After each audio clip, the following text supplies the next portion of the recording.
ரொம்ப காலகட்டமாக சொல்கிறேன் சார். கர்நாடகத்தில் இருக்கக்கூடிய அந்த மொழி பற்று, மொழி உணர்வை இங்கே இருந்தால் நான் அவர் இருக்க திசை பார்த்து வணங்குறேன் சார். அவங்களோட மொழி பற்று, மொழி உணர்வு. காவேரி கூட தண்ணி தரமாட்டேன்னு அவங்க சொல்கிறாங்க. அதை எதிர்த்து அங்கே பேசினா எல்லா பேருக்கும் யாருமே அங்கே ஒன்றும் பண்ண முடியாது. அந்த ஒற்றுமை அங்கே இருக்குது. எந்த கட்சியும் அங்கெல்லாம் அவங்களுக்கு வேறு வழியாக கிடையாது. ஆனால் தமிழ்நாட்டில் நீங்கள் என்ன வேணாலும் பேசலாம்.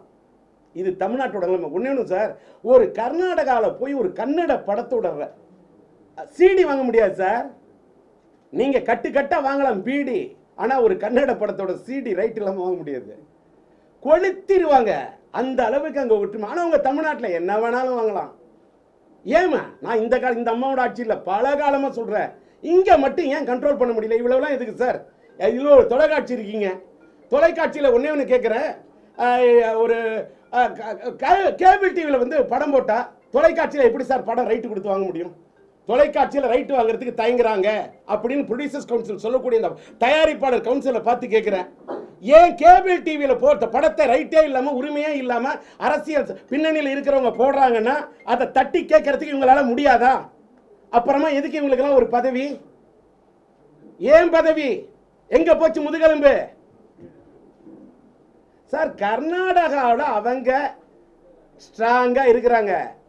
அந்த திரையுலகம் ஸ்ட்ராங்கா இருக்கு. இவ்வளவுலாம் இதுக்கு தெலுங்குல, ஆந்திராவில் திரையுலகத்தின் தயாரிப்பாளர்கள் ஸ்ட்ராங்கா இருக்காங்க. இன்னைக்கு இங்க தமிழ்நாட்டில் தயாரிப்பாளர்களோட நிலைமை தத்தளிக்குது. படம் ரிலீஸ் ஆனா இப்ப அன்னைக்கு தனுஷார் படமும் நம்ம விஜய் சேதுபதியோட ஆண்டவன் கட்ட ரிலீஸ் உடனே நெட்ல ஏத்துறாங்க. யாரு கேட்கறதுக்கு நாதி?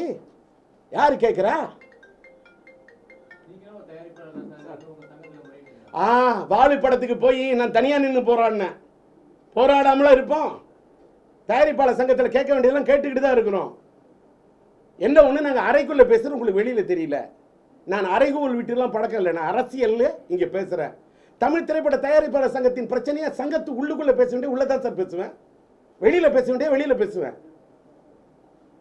அதுதான் டி ராஜேந்தர்.